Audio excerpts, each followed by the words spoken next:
कहाँ थे तुम? मैं कितनी परेशान हो गई थी तुम्हारे लिए, पुलिस को फोन करने वाली थी। तुमने मेरा मूड फ्रेश किया था ना। तुम कहना क्या चाहते हो रोहन? मैंने जो कुछ भी किया वो सिर्फ और सिर्फ तुम्हारे लिए किया था। हाँ, वाह भाई वाह, कितनी बड़ी कुर्बानी दी है तुमने।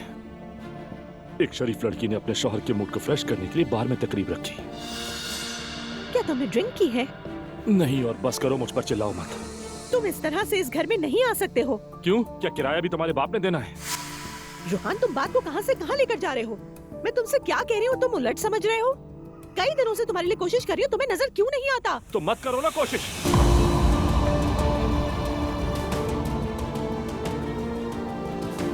बस बहुत हो गया।